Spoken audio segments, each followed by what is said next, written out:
कृष्ण कन्हैया लाल की। मुक्ति का कोई तू जतन कर ले, रोज थोड़ा थोड़ा हरि का। समस्याएं आएगी लेकिन भगवान का भजन करने से समस्या आकर निकल जाएगी और पता भी नहीं चलेगा।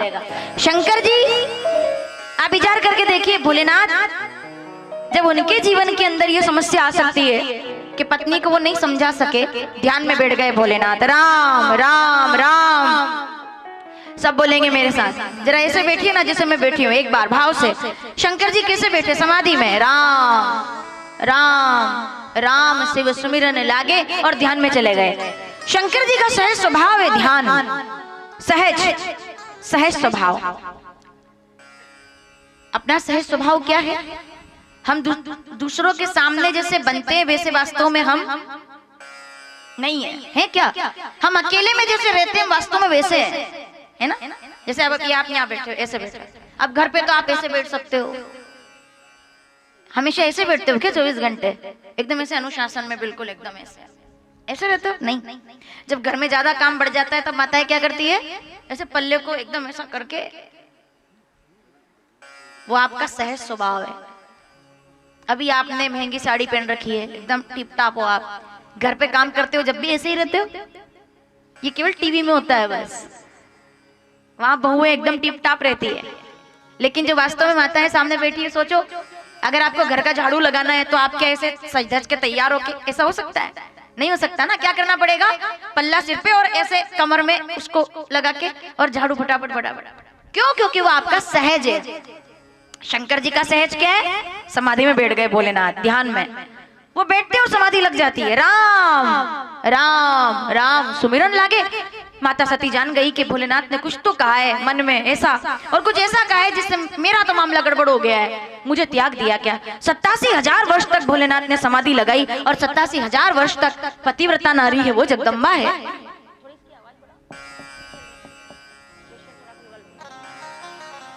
जगदम्बा है वो, और जगदम्बा ने 87,000 वर्ष तक एक पैर पर खड़े होकर के साधना की कि शंकर जी जैसे ही जागेंगे और मैं क्षमा मांग लूंगी। माताओं सावधान, आप ध्यान से सुनिएगा।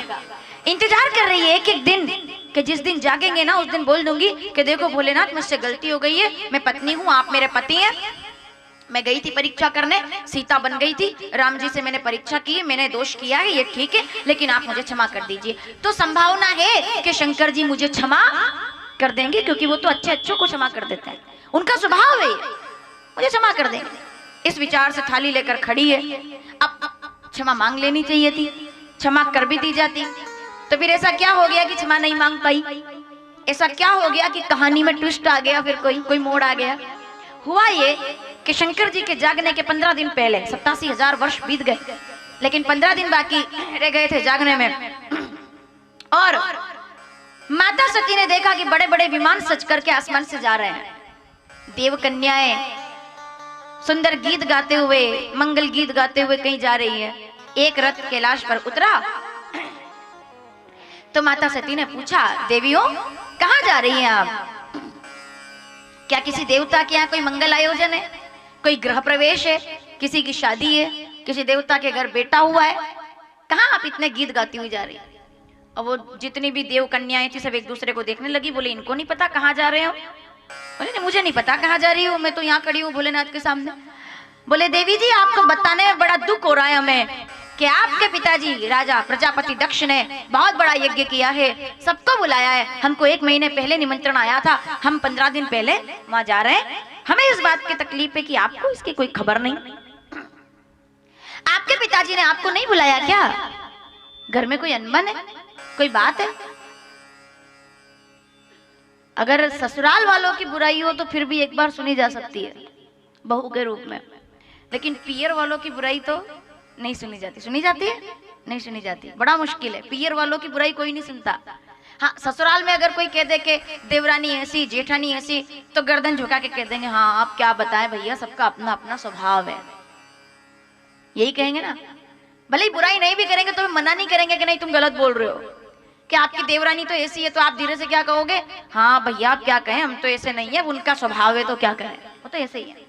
लेकिन अगर वो बोल दे कि तुम्हारे भैया ऐसे, उनके बारे में कुछ मत बोलना, भैया ऐसे नहीं है, वो तुमने गलत समझा है, एक बेटी अपने पियर वालों की बुराई कभी नहीं सुनती, स्वभाव है उनका। और इसमें गलत बात क्या है? एक लड़की एक नारी का स्वभाव पियर वालों की तरफ झुकाव होता है, इसमें गलत क्या है? 18 साल तक वो उस आंगन में रही है, 7 वचन पर वो अपना पूरा घर परिवार छोड़ करके और ससुराल में आई है। वो अटैचमेंट है परिवार के साथ उनका। तो माता सती ने जैसे सुना मना कर दिया, नहीं नहीं गलत बोल रही हो तुम, हम दोनों कथा सुनने गए थे इसलिए पिताजी आए होंगे, तुमको खबर नहीं हुई, वरना मेरा घर ऐसा नहीं है। देवियां कहती है चाहे मत छुपाओ, हमको तो सब पता है।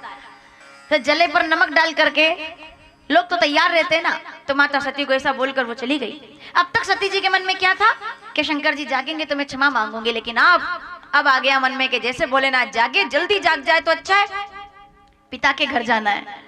और 15 दिन के बाद शंकर जी जाग गए। राम राम राम शिव सुमिरन लागे, जाने वो सती जगतपति जागे। शंकर जी जागे, सामने माता सती पूजा की थाली लेकर के आई और जो भी पूजा की सामग्री थी सब उनके सामने रखी और रखकर प्रणाम किया। तो शंकर जी ने कहा कहो सती क्या बात है, क्या चाहिए?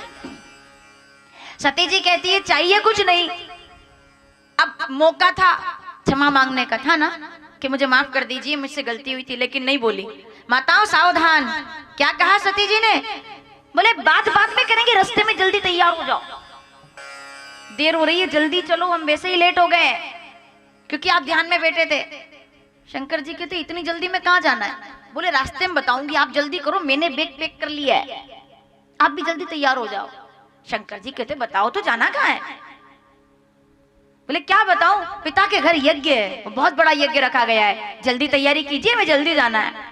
शंकर जी कहते क्या बात है, ससुर जी के यहाँ यज्ञ, प्रजापति दक्ष के यहाँ यज्ञ? बोले बिल्कुल उनके यहाँ यज्ञ, जल्दी चलिए। शंकर जी कहते बिल्कुल जाएंगे।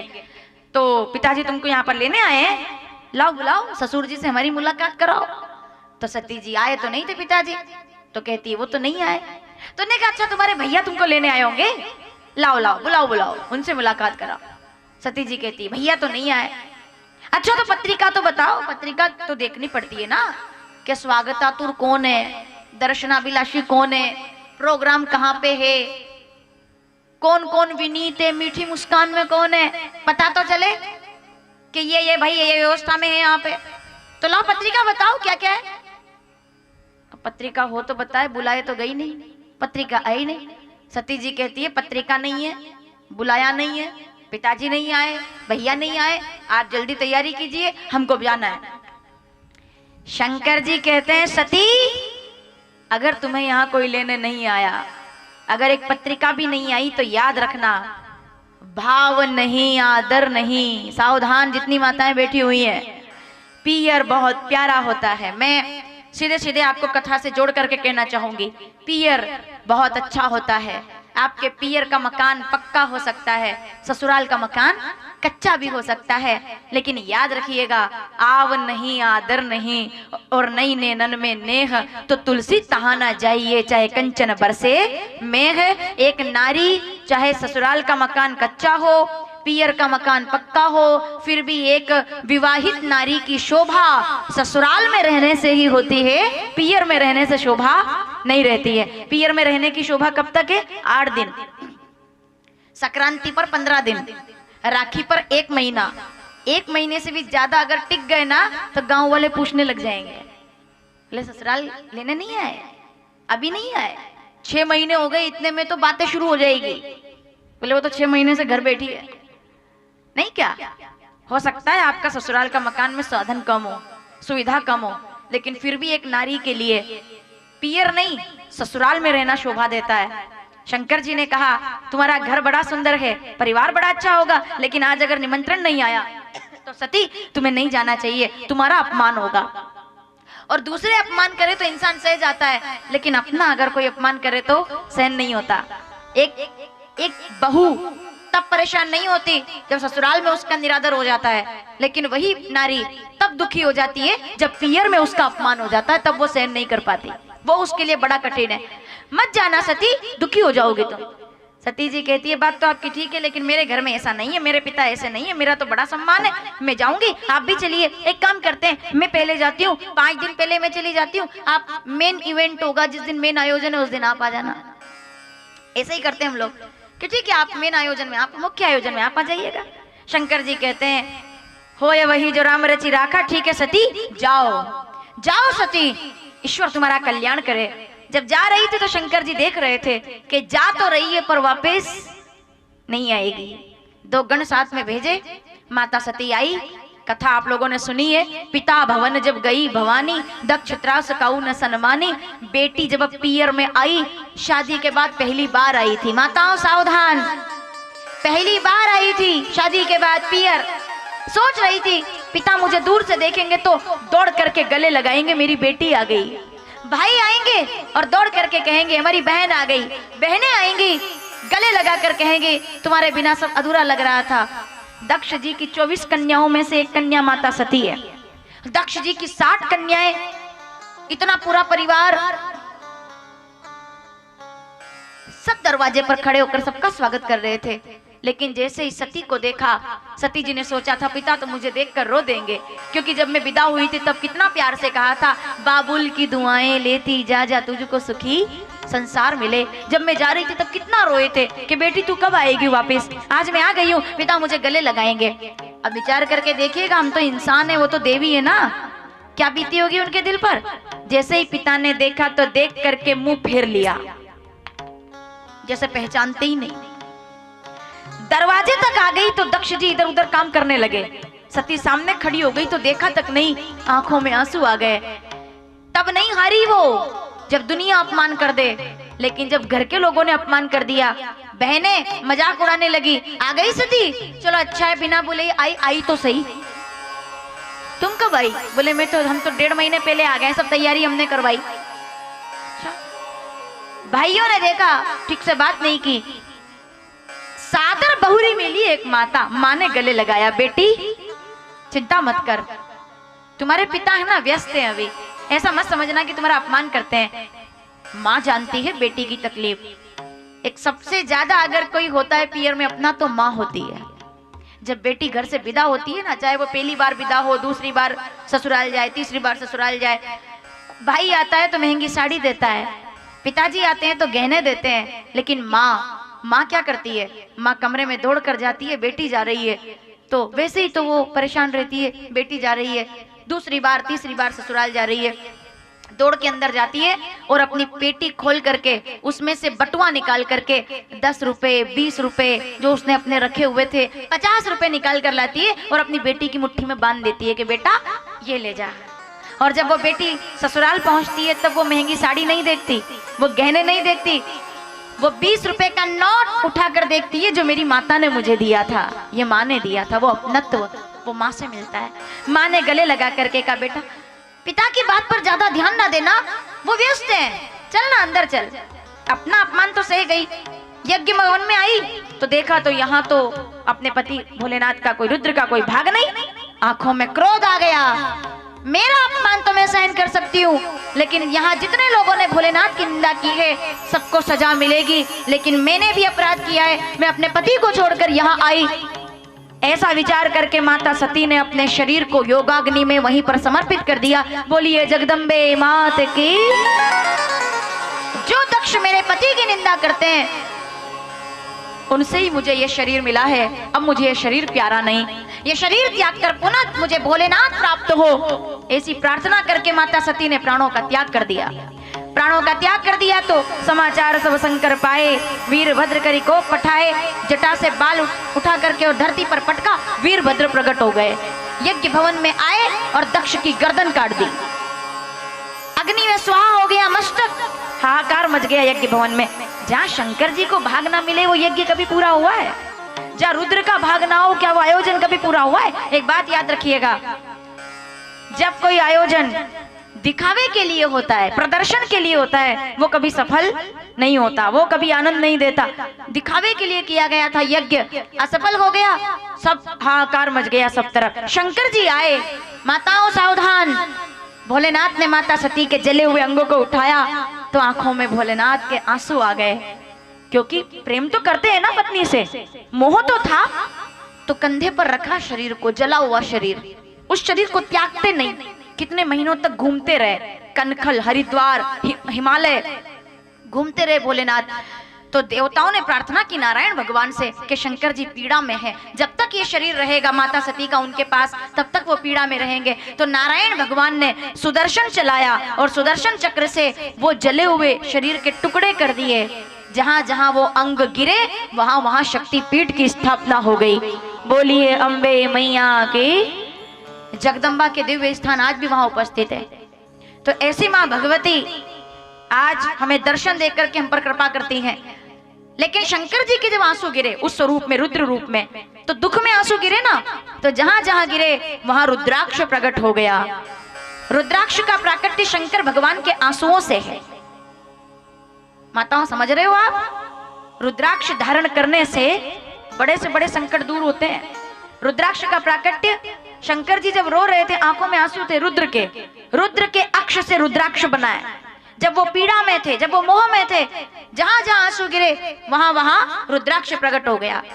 जो लोग रुद्राक्ष धारण करते हैं वो संकटों से मुक्त रहते हैं, वो पीड़ाओं से मुक्त रहते हैं। इस दुनिया में ऐसा कोई जीव नहीं है जो रुद्राक्ष धारण ना करे, ऐसा कोई मनुष्य नहीं है जो रुद्राक्ष धारण नहीं कर सकता। महीने के 300 दिन, साल के 365 दिन, नारी या पुरुष, बुजुर्ग या बच्चा, एक दिन के बालक से लेकर के वृद्ध तक हर कोई रुद्राक्ष धारण कर सकता है। हर कोई रुद्राक्ष धारण करने की अपनी एक महिमा है। सोमवार के दिन ओम नमः शिवाय का 108 बार जाप करके आप रुद्राक्ष धारण कीजिए। वैज्ञानिक रूप से कहा जाए तो स्वास्थ्य के लिए लाभदायी है, क्योंकि बीपी कंट्रोल रहता है। जो लोग हार्ट के मरीज है उनको रुद्राक्ष वैसे भी पहनना चाहिए। और दूसरी बात, माताएं सोच रही होंगी कि हम कैसे रुद्राक्ष पहन सकते हैं, भाई हम तो महीने में अपवित्र भी होते हैं, तो फिर हम रुद्राक्ष कैसे पहने? एक बात याद रखिएगा, दुनिया में हर चीज अपवित्र हो सकती है लेकिन रुद्राक्ष कभी अपवित्र नहीं होता। आप महीने के 300 दिन तक रुद्राक्ष धारण कर सकते हैं। रुद्राक्ष तो अपवित्र समय में भी आपको पवित्र कर देगा, क्योंकि वो रुद्राक्ष के अंदर इतनी महिमा है। मैं नहीं बोल रही हूँ ये बात, आगे सुनोगे आप। रामचरितमानस बालकांड 137वां दोहा, तीसरी चौपाई के जपो जाई शंकर सतनामा, जाते हृदय तुरंत विश्रामा। नारायण भगवान ने मंत्र दिया था नारद जी को कि ओम नमः शिवाय का जाप करो, रुद्राक्ष धारण करो, त्रिपुंड का तिलक लगाओ, है ना, और पंचाक्षर मंत्र का जाप जो करता है। 3 चीजें बताई थी। भस्म धारण करनी चाहिए रोज। भस्म जो लोग धारण, गायत्री परिवार के लोग बैठे, पहले तो हवन होता था रोज, तो भस्म बनती थी। भी कहेंगे भस्म धारण करो तो सवाल आएगा भस्म कहाँ से लाएं। पहले रोज हवन होता था घर में। हवन का मतलब ये नहीं कि अलग से आपको कोई व्यवस्था करनी पड़ती थी। आप चाहे 5 आहुति दो ओम भूर्भुवः स्वः के साथ, महामंत्र है गायत्री मंत्र, ऊर्जा है गायत्री मंत्र के अंदर। ओम त्र्यंबकं यजामहे, राम बोल करके, ओम नमो भगवते वासुदेवाय बोल करके लोग हवन करते थे और भस्म बनती थी उस गाय के गोबर के कंडे के साथ। जब आप भस्म धारण करते हैं, भस्म धारण करने से जगत के जितने पाप है वो भस्म हो जाते हैं, शिव पुराण कहती है। त्रिपुंड लगाने से, त्रिपुंड इस तरह से, और 3 रेखाएं, ये देखते हो आप, ये त्रिपुंड है, और बीच में शक्ति का स्थान, ये तिलक लाल कुमकुम से, वो शक्ति है। ब्रह्मा विष्णु महेश, ये त्रिपुंड है। त्रिपुंड धारण किया जाए, भस्म धारण की जाए, रुद्राक्ष पहना जाए, ये ऐसे नियम है। साउथ की मूवी बहुत चलती है ना, हम देखते हैं साउथ, दक्षिण भारत की पिक्चरें टीवी के अंदर, मोबाइल के अंदर। क्या करते हैं वो लोग, वो कैसी बड़ी अच्छी मूवी बना दे लेकिन अपना भगवान कभी नहीं छोड़ते। किसी मूवी के अंदर देख लो आप, बड़े से बड़ा हीरो भी कुर्ता और धोती पहनेगा, उसको रुद्राक्ष, विलन भी होगा ना, दुश्मन भी, बड़े से बड़ा विलन होगा वो भी रुद्राक्ष पहनेगा, त्रिपुंड लगाएगा। माताएं वो तिलक लगाती है यहाँ पर, अयप्पा स्वामी को मानती है, निरंजन भगवान हमारे कार्तिक स्वामी को मानती है, दक्षिण की माताएं भोलेनाथ को मानते हैं। रिचुअल्स यानी कि हमारी परंपराएं, हमारे जो रीति रिवाज है वो बहुत प्राचीन है, सनातन। कोई इधर उधर से बातें उठा करके नहीं बनाया, कोई 1500 साल पुराना धर्म नहीं है सनातन का। मैं आपको बता दूं, कोई 2000 साल पहले नहीं हुआ कि ओ माय गॉड कहने लगे, कोई 1500 साल पहले नहीं हुआ कि भाई हम हाथ उठा करके प्रार्थना करने लगे। 5252 साल पहले की सभ्यता, ये तो केवल काउंटिंग में है। 5252 साल पहले तो कन्हैया ने आकर के गीता का पाठ पढ़ा दिया, और हजारों साल पहले आकर के, मैं आपको बताऊं, ज्ञानवापी मंदिर जिसकी पूजा हुई है 2 दिन पहले, वहां पर यह सबूत मिले कि ज्ञानवापी मंदिर की जो दीवार है वो दीवार हजारों साल पुरानी है, हजारों साल पुरानी। उससे ये सबूत मिला कि ये शंकर भगवान की भूमि है। हम आजकल के लोग नहीं है कि 1500 साल पहले के 2000 साल पहले जिनका पता भी नहीं था, आज वो धर्म की बात करते हैं। वो आज बात करते हैं कि साहब हम कितनी पुरानी सभ्यता है हमारी, प्राचीन, आदि अनादि। ये जो कथा आप सुन रहे हो, अगर आपने ढंग से ध्यान दिया होगा तो ये कथा किसकी आप जानते हैं? किनकी कथा है ये राम जी की कथा है। वास्तव में ये शंकर जी की कथा है। रचि महेश निज मानस राखा। तुलसीदास जी आदि कवि हैं और शंकर भगवान अनादि कवि हैं। शंकर भगवान ने ये कथा माता पार्वती को सुनाई, इसलिए कथा विशेष है। इसके वक्ता भोलेनाथ है और श्रोता माता पार्वती बनेंगी कल, आज शादी के बाद। इसलिए कथा में आपको सुना रही हूँ। राम कथा में माता सती अपने प्राणों का त्याग करेंगी, वो बनेंगी पार्वती। थोड़ी देर में उनका विवाह होगा भोलेनाथ के साथ, और फिर जब वो सवाल करेंगी और उनका जो जवाब मिलेगा उसको राम कथा कहा गया है। कि माता पार्वती की शंका को शंकर जी ने जिस प्रकार से तृप्त किया, उनको कथा सुनाई, उस कथा को राम कथा कहा गया। वास्तव में ये शंकर जी की कथा है जो माता पार्वती को सुनाई गई है। रचि महेश निज मानस राखा और पाई सुसमय शिवासन भाषा, माता पार्वती को सुनाई, वो ये कथा है। माताओं, समझ में आया आपको रुद्राक्ष का कितना महत्व है? रुद्राक्ष का निर्माण हुआ है शंकर जी के आंसुओं से। और 3 चीजें भोलेनाथ को बड़ी प्रिय है, रुद्राक्ष, भस्म और एक और आप बताएंगे, त्रिगुणम त्रिदलाकारम। याद है? त्रिदलम त्रिगुणाकारम। एक तो भस्म, रुद्राक्ष और बिल्व पत्र। बिल्व आप जो भोलेनाथ को अर्पित करते हैं। रुद्राक्ष शंकर जी के आंसू से प्रकट हुआ है और बिलपत्र माता पार्वती के आंसू से प्रकट हुआ है, इसीलिए बिलपत्र ठंडा होता है। उस शिव पुराण में प्रसंग आता है ये कि शंकर, सुनाऊं थोड़ा सा मैं बिलपत्र कैसे प्रकट हुआ? सुनना चाहते हैं आप? ध्यान दीजिएगा। शंकर भगवान के आंसू गिरे तो रुद्राक्ष, बिना प्रमाण के मैं कुछ नहीं बोलूंगी, रुद्राक्ष प्रकट हुआ। रुद्राक्ष का गुण होता है गरम, ये गरम फल माना जाता है, गरम उष्णता है इसमें, इसलिए हृदय के पास रहने से स्वस्थ रहता है मनुष्य। ठीक है, क्यों गरम है? क्योंकि शंकर जी रो रहे थे दुख में, उनके आंसू गिरे। दुख के आंसू कैसे होते हैं बताओ? अभी मैं ये कूलर है यहाँ पे, आंखें ऐसे करके कह दूं आपसे कि मेरे आंसू हैं, ठीक है ना? लेकिन अगर किसी दुख में प्रलाप करके रोएं, वो आंसू में और ये आंसू में बड़ा फर्क हो जाएगा। क्या हो जाएगा? इंसान जब दुखी होकर रोता है ना, अगर मैं ठीक बोलूं तो बताना, दुखी होता है तो उसके आंसू गरम आंसू होते हैं, गरम, इधर गरम गरम लगता है। लेकिन अगर हवा से आंसू आए, खुशी से आंसू आए, खुशी का आंसू कभी गरम नहीं होता, खुशी का आंसू ठंडा होता है। हजारों तरह के ये होते हैं आंसू, अगर दिल में गम हो तो रोते हैं आंसू, खुशी में भी आंखें भिगोते हैं आंसू, इन्हें जान सकता नहीं ये जमाना, मैं खुश हूं मेरे आंसुओं पे ना जाना। शंकर जी रोए, गरम आंसू थे, रुद्राक्ष प्रकट हो गया। माता पार्वती शंकर जी के साथ एक बार काशी आई, विश्वनाथ के साथ, बाबा भोलेनाथ के साथ। शंकर जी तो ध्यान में बैठ गए, राम राम राम करने लगे। उनके साथ भगत मंडली आ गई उनकी। अब माता पार्वती गंगा किनारे अकेली बैठ गई। सावधानी से सुनिएगा, बिलपत्र कैसे प्रकट हुआ। माता पार्वती बैठ गई गंगा के तट पर और सोचने लगी कि शंकर जी के साथ तो सब हैं, उनसे बात करते हैं, कथा सुनते हैं, काश काश कि मेरी कोई बेटी होती, मेरी कोई पुत्री होती तो उसको मैं यहाँ साथ लाती, और जब तक शंकर जी ध्यान कर रहे हैं ना, तब तक हम दोनों माँ बेटी मिलके यहाँ किनारे पर बैठकर बातें करते। एक बेटी होती मेरी तो मैं ऐसे उस बेटी से बात करती तो मुझे भी, मेरा मन भी लग जाता। अब शंकर जी तो ध्यान में बैठ जाते हैं, मैं अकेली बैठी रहती हूँ। ऐसा वो सोच रही थी, ऐसी कल्पना की उनने। कहा? अशोक के पेड़ के नीचे बैठकर गंगा के तट पर काशी में माता पार्वती ने, कि मेरी बेटी होती तो मैं भी उस बेटी के साथ खेलती। और तभी गंगा की लहरों में से एक सुंदर सी कन्या प्रकट हो गई और माँ पार्वती के सामने आकर खड़ी हो गई। माँ ने पूछा, बेटी इतनी सुंदर हो, कौन हो तुम?